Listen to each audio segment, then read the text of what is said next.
Welcome to A Bit Much with T.W. Clausen. I'm T.W. Clausen, and today we're going to talk about some stuff. It's been a couple of weeks, you know. I kind of had to take a little bit of a break as, life and depression and just generally not knowing what to talk about. Like, I don't think that I can be more clear in that I don't show up, turn on the camera, and have a script or anything in front of me that I want to talk about beforehand. I mean, there's things I want to talk about, obviously. Like, I have constant conversations with people, and I'm like, oh, this would be a good idea to talk about on my show. But I was reminded of why I started this by having a conversation with some people and realizing that I don't want to be a YouTuber in the main sense with like the crazy cuts. Like, I can be like, welcome back, make sure you like, subscribe, and follow and hit that bell so you get notifications, and make sure you check out my Patreon, and all those things are things all of those things I would like you to do, though. So welcome back. Today we're gonna talk to a ghost at 3 a.m. What? I'm not gonna do all that. I mean, I did that for fun just now, but that's not what this episode is gonna be about. I was talking to some authors, as I do in my day-to-day, who were talking about world building, and I started to take a look at what I do for the Penny Lich as far as world building goes.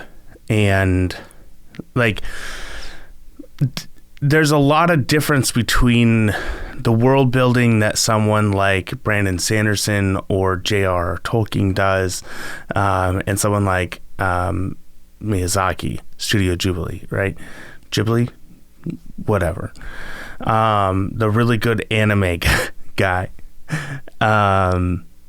There's a huge difference between those types of world building.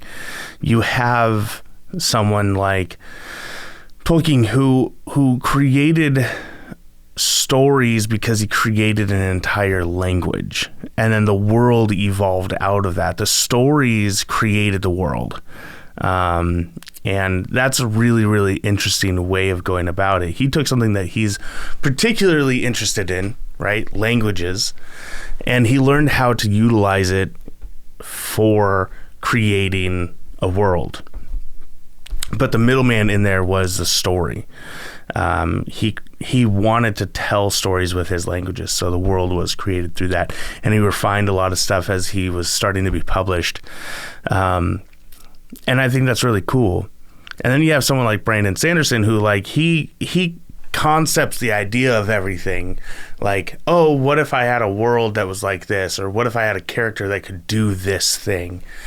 And then he starts to pick little bits and pieces and throw them together and create something that starts to resemble a world that he then explores through the story. And he has ideas for characters and stuff that he wants to use, but he doesn't just he doesn't create a world for a character. He creates a world, and then he has ideas for characters and puts them into his world. At least that's what I've seen him talk about doing. I'm sure every book is different. There's a different process for everything. And then you have Hayao Miyazaki, right? And I don't know if I'm getting that right. I hope I'm getting it right. Miyazaki he's written and directed and animated some anime type movies, films, and his work is masterful. So don't hear me say like he does anime and think like Dragon Ball Z or something like that, which also is good. But that's not what we're talking about. We're talking about film that utilizes animation to tell the story. And he builds worlds, and he builds characters, and he builds stories, and I can't necessarily break them down as a storyteller, author person who kind of sits around and thinks about this stuff all day, I can usually tell like maybe what idea started this whole thing. And with him, I don't know, because they're all seamless. They're all a part of each other. You know, I think it's easy to look at Spirited Away and go, oh, I wanted to tell a story of a magical bathhouse, right? And all the antics that happen there. But in reality, the story is about this little girl and her finding her place in the world. The bathhouse is just a place that happens to be where she ends up. And it's really, really interesting to me that there's no defined, like, this is what this story is. And then you have characters in these stories that are utterly meaningless outside of what they do for the story, the serving the story, right? The most notable one that we were talking about was No Face from Spirited Away. Now, No Face is a super cool character, very interesting, striking imagery. Basically a black silhouette with a mask, 2 eyes, and kind of some like red marks and a mouth. And that's it. I've seen Spirited Away a lot. I'm not going to put a number on it, but it's one of my wife's favorite animated videos, movies, films. I sound so old. One of them animated films that I've heard about. My wife loves Spirited Away. We both love Howl's Moving Castle. I'm in love with Princess Mononoke, both the movie and I don't actually love an animated character. That'd be weird. We don't need to get into weird stuff on this channel. But in Spirited Away, you have this character, No Face. I've seen it a ton, and I still have no idea what this character really is, right? There's like, you've got like a dragon in there at one point, and you got like a guy that he's like a spider guy, and he works in a basement or something, and he's like making the whole place work. It's nuts. Like, there's things that you can tell what they are, what they're supposed to represent, what they're supposed to do, but No Face, there's not. Like, there's a lot of meaning behind what he is and what he represents, and you can guess, but ultimately we don't know. It's never explicitly said, and there's no world building around him. He just is. He just exists in the story. And he serves such an important role. He shows the main characters, the main little girl, how innocent and courageous she is, as well as forgiving and pure. So the character of No Face does so much for the story in that he is just a force of nature. Right? There's no reason to explain who he is, because that's not the reason for him to exist. He exists so that we can see more from the main character, so that we can know her better and know this place better. And taking a big old leap back to Tolkien, we have another character like that in his work. In Tom Bombadil. Took me a second. I got there, though. Tom Bombadil. We show up at Tom Bombadil's place, and we don't know what the heck is going on, right? If you haven't read Lord of the Rings, he's a rando dude out in the woods that, like, they kind of hang out with for a little bit, and he puts the ring on. I think he puts it on. He holds it at the very least. He's all like, oh, look at this. And then I think he puts it on, and it's like, has no effect on him. Totally random. Absolutely out of nowhere, but he adds like so much, I don't know, whimsy to the story of Lord of the Rings. Like it helps it continue to feel like, oh, we're in this magical place where anything can and will happen. So I think it's really important to have, you know, a Tom Bombadil or a No Face in your in your world, and more importantly, like, I'm looking at the Penny Lich, and I'm like, I don't know. I'm never gonna be someone. I don't know. I shouldn't say I'm never gonna be. I read Brandon Sanderson's work. I've read Dune, and the way that they create these worlds that are so alive and they're so meticulously planned out. Everything fits together. It's an ecosystem, right? Like, I mean, that's literally what Frank Herbert, the author of Dune, he was an ecologist. Like, he loved everything about nature and figuring out why everything does everything. And he's all about that. So, of course, he would sit down and be like, oh, well, let me just create my own world. And in fact, actually, let's go ahead and create an entire galactic empire, and it's all going to revolve around this single world. Of course, it makes sense. He makes it make sense because he's a freaking genius. And I'm not like that, you know? And like Brandon Sanderson, oh, let me go ahead and create. I love that this is my voice for authors now. Authors that I'm trying to make fun of. Let me go ahead and just create a cosmere of all kinds of different books that are all going to fit together and have one character that's we're going to be able to jump around and we're going to see all kinds of stuff. I mean, that's not that meticulous. Anyone can do that. But like the way he puts those worlds together makes sense. You know, and if you haven't watched Brandon Sanderson's world building tips on his lectures at BYU, I mean, absolutely you should do that.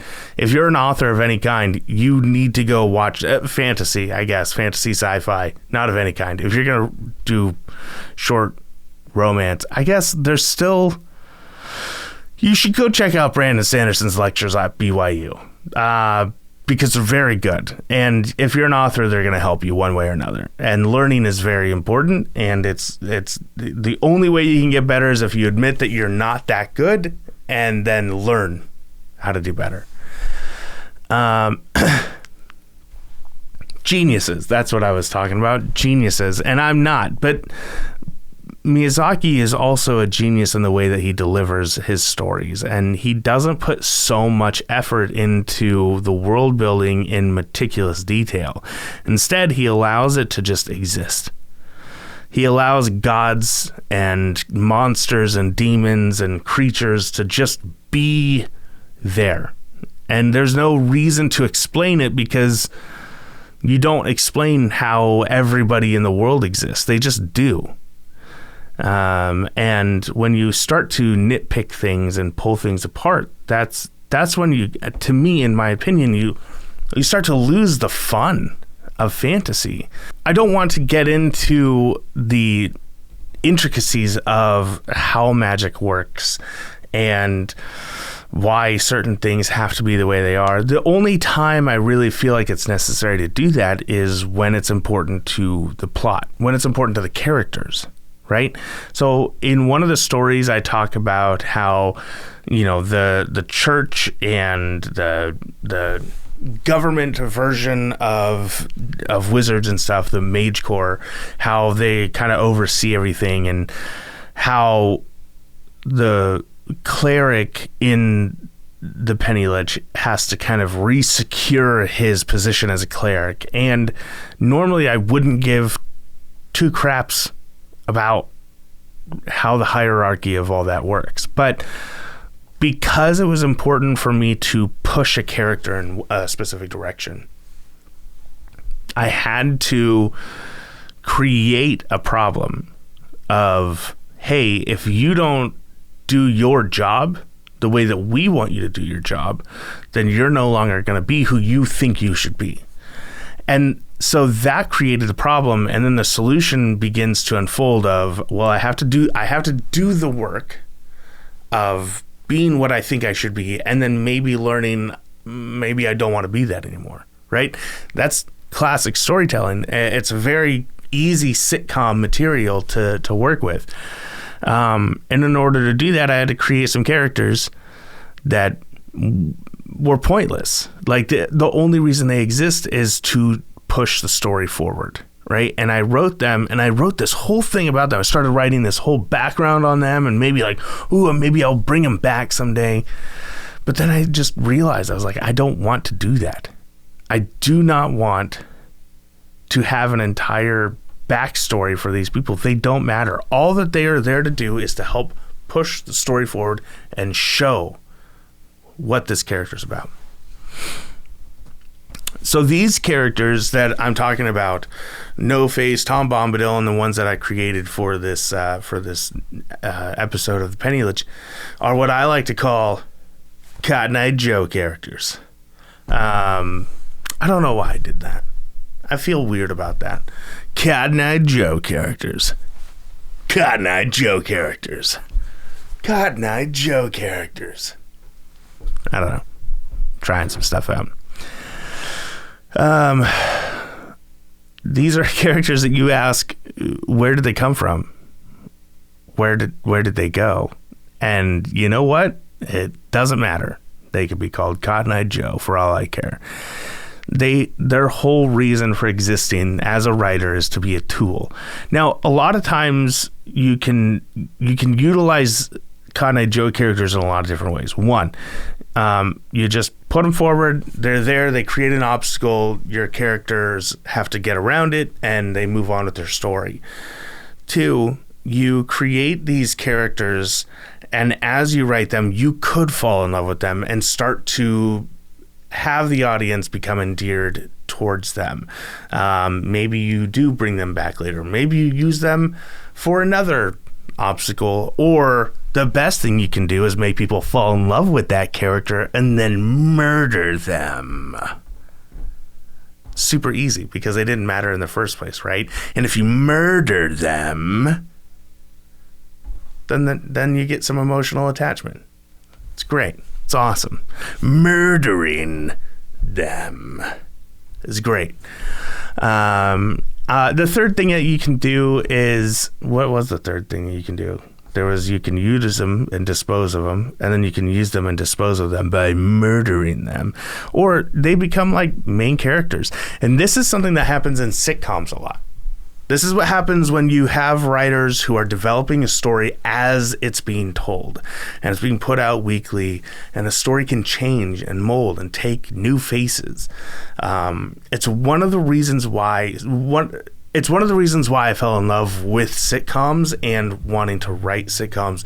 And it's one of the things I really wanted to experiment with as I jumped into writing a sitcom, fantasy sitcom.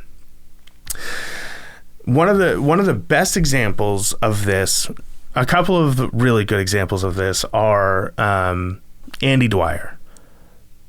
Yep, Andy Dwyer from Parks and Recreation. Andy, played by Chris Pratt, was supposed to be a guest appearance. He was just supposed to be there for a few episodes, kind of kick off the thing of like, hey, Leslie and Ann are going to build a park together. But because people ended up loving Andy so much, he endeared himself towards people so much that he ended up staying for the entire show. He ended up being a part of like the most important critical moments of that show. And a lot of episodes that you watch with him, he's got these weird side stories that do absolutely nothing. Like, and he's there for just the comedic effect of, here's a dummy head who everybody loves, and we're going to have fun with that. I think that's absolutely fantastic. I love that so much. Another one is Andy from The Office, Andy Bernard. So apparently if you have a Cotton Eye Joe character and you think that they're going to stick around, you need to name him Andy. Andy Bernard, again, he was a guest in the third season. He came in to be a part of the Connecticut crew, and then transferred over to the Scranton branch. And then people loved him so much that even when they wrote him off the show by punching the wall and then he had to leave, they brought him back because he was such a good character. And we saw huge growth and change in that character to the point where he became the main character. Like, he went from being a guest appearance in the third season to being one of the main characters of the entire show. He took over after Michael left, and he ran the branch. So that's a huge, like, Cotton Eye Joe to becoming someone great. I'm trying to think of other examples. I really can't think of much. Something that's kind of like that is in New Girl, you've got Winston. And with Winston, you have a character that wasn't necessarily Cotton Eye Joe, but was rushed, I think. And I could be wrong. But Winston came about because you had the pilot of New Girl, right? And they shot it and they put it out and everybody loved it and it got picked up. But the guy that played Coach was on a different pilot in a different show, and he ended up going to that show. So they needed to fill in that spot. And rather than just replacing the actor, they replaced the character and made jokes about it later on. It's a very good show. And Winston was the character that they replaced Coach with. So Winston came in on the second episode and had some big shoes to fill and didn't really have a character all that much. He, had some small bits here and there, but I feel like they spent a season at least, if not two, really starting to figure out what they wanted to do with Winston. But in that time, in that like, we're still trying to figure out what we want to do, the randomness of Winston's character became his defining character trait. His random side quests, side stories, his weird antics, falling in love with his cat, not like actually falling, well, kind of actually falling in love. You know what? Just going to let you watch it and figure it out for yourself. These sort of things created a character that was a wild card, and that became a part of who he was, like legitimately to the point where he's pulling pranks on people and has one of the best season finale moves I've ever seen in any show. Most season finale shows make me cry, or not series finale shows make me cry most of the time. Like Scrubs, I bawled. I did blubbering mess. But with New Girl, I was mostly laughing. So I think that this is an example of utilizing people to tell a more, I don't know what the word is, moldable, a flexible story. Don't be afraid to just throw someone in the story for the sake of making it a little more exciting, making it a little bit more fun, seeing where it goes, right? And you don't have to always be as like strict. I have to create the world around things and then I can create the characters. Just create the character. Just have fun with the character and then let it flow. If you need to kill them off, kill them off. If you need to have them just literally just be like, yeah, I'm gonna stick around here for a while. I'm not gonna come with you guys anymore. Done, right? Or maybe they become the main character, which would be actually a really interesting, now that I'm thinking about it, that would be a really fun thing to do in a book. If you guys know of a book that has the main character come in later in the story, that would be really, really interesting. I'd love to see what you guys are able to send my way. Just a quick update on Penny Lich. I am getting ready to finish the first story in the next bundle. So that's episode, what's it? 1, 2, 3, 4, 5, 6, 7. It's episode 7. So I'm working on the rough draft for that. I'm hoping in the next week I can be done with that and start maybe doing a quick proofread so that I can work through some stuff and make it a little bit more succinct, and so that I can kind of get in the right mindset so I can start on episode 8. That's kind of my plan is I want to finish the rough draft, go through proofread, start on the next story, and then go back to this one and do my editing, and then send it to my editor for actual editing, not shitty editing that I did myself. It's been kind of hard to write and to do these videos.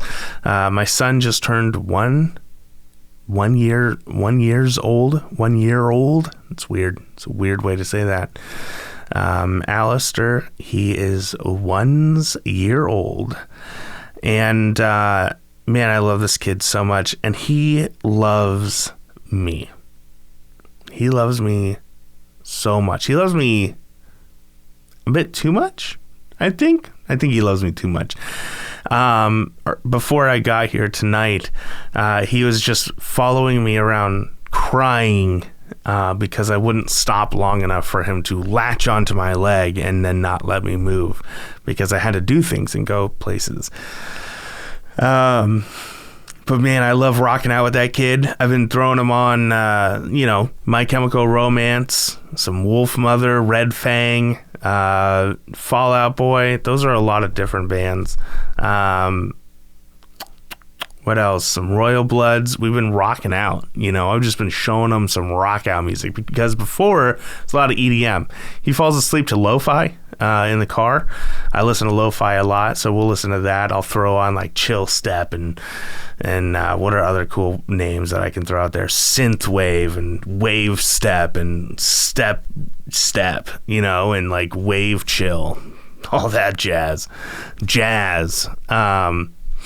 So I play that at home a lot, and he listens to that. But I wanted to kind of start showing him music that I enjoy and having him experience that with me. And right now I think he does, because every time I put on something that starts to rock out a little bit, he comes running over to me because he knows I want to start throwing him around and stuff.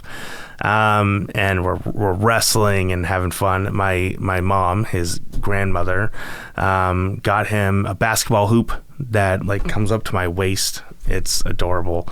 And so I sit on the floor on one side of the room, and I'm sinking them one after another.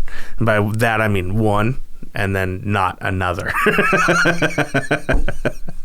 But he's starting to learn like to pick up the ball. At first, I'd have to pick him up, and then I'd put him at the hoop and he'd throw it in, and then we'd celebrate. Now he's getting the idea. He's picking it up and he's like slowly reaching up and over and like pushing it over the rim and in there. And I downloaded a air horn app, and so it's like Alistair. So pretty fun stuff. I'm excited to be a dad.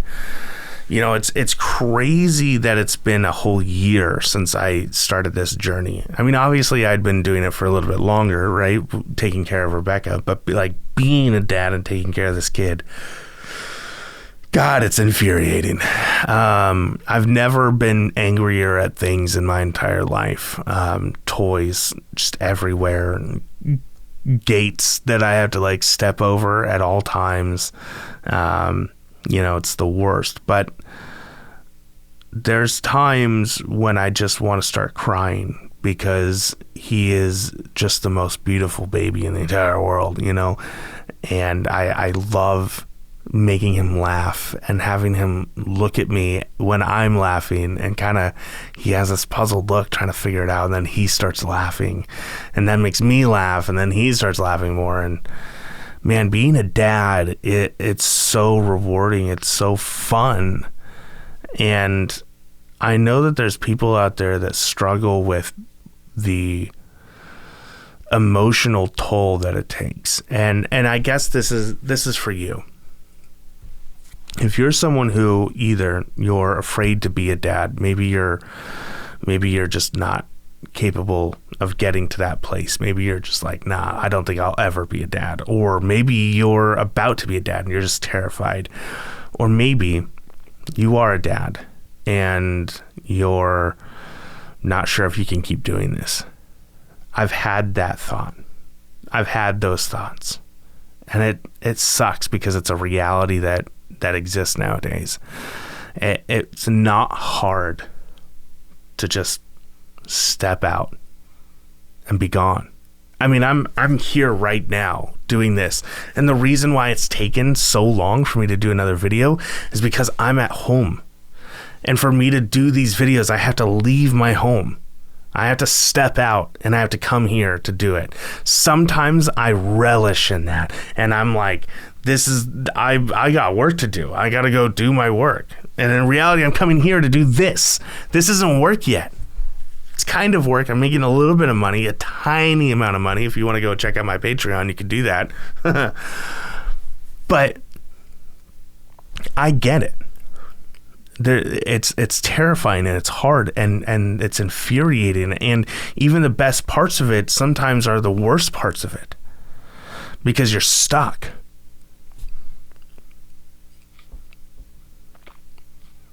But to be able to say that you've achieved something in a human life, I mean, it makes it worth it. To be able to say, I'm going to add something to the world, and I can be in charge of how good that ends up being. I get to be a good person, and that will end up having rippling effects into the future that I'll probably never see. The kindness and the love and the support and the pride that I show to my son, I can only hope, I guess, at this point, that it's going to go out into the world and it's going to do some good for someone, for him, for the people he touches and the life that he has.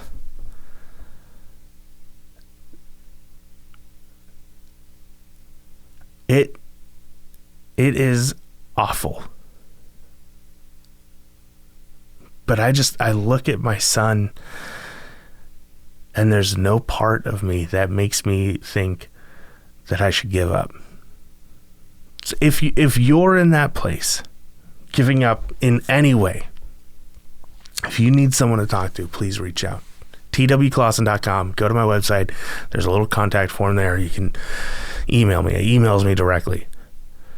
And I don't know who's gonna. I don't have anybody in mind that I think needs to hear this. I'm just blabbing. I'm just blabbering until people stop watching the video, until I run out of tape. And this is what's coming out. This is what's in my heart right now. If you're someone that needs to hear this, then hear me and understand that you are not alone. And all the fear and the frustration, the anger, all of it, it's worth it. And I can guarantee you that. I believe that wholeheartedly, that it's worth it. But you're not alone. You've got mothers, you've got fathers, you've got people out in the world. You've got me. If you need me, you've got me. At the very least, reach out. If you want to support me, you can do so by going to patreon.com/TWClawson. You can also get there through my website, twclawson.com. And I just want to take a moment to say thank you to the people that are patrons at this moment as I record. The first being Philip Murray, who just joined a couple weeks ago. Thank you, Philip. Paul R. Davis. Thank you, Paul, for always supporting me.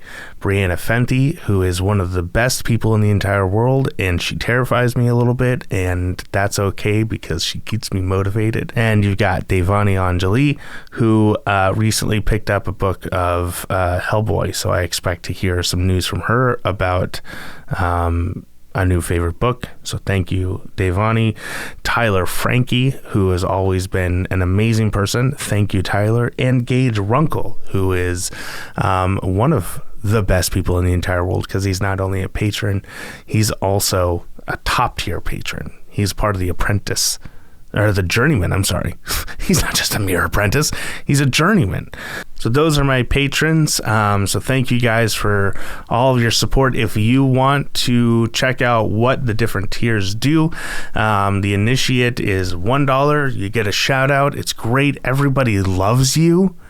I know I do. There's the $5 tier, the apprentice tier, where you actually get to be a part of the beta reading of the Penny Lich. So every time a story is done, as far as me editing, my editor editing, then I post it and you can read it before anybody else who's not also a part of the beta reading, and you can tell me what you think, so you get to have an active part in my story.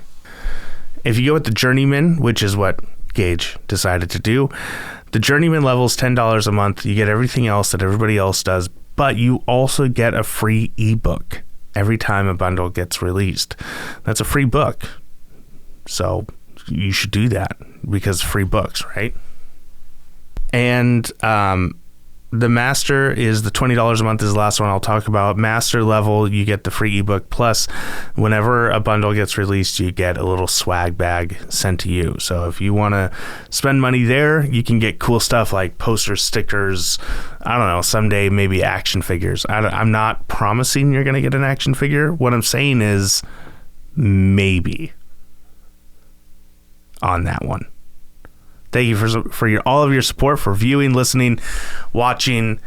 Hit the subscribe button. Thank you for liking and hitting the little notification bell. I don't know where it sits, so I'm just going to point at places, hoping that I'm getting close. And make sure you check out my other videos. Again, I'm pointing at things, hoping that it's working. So with that, on to commercials.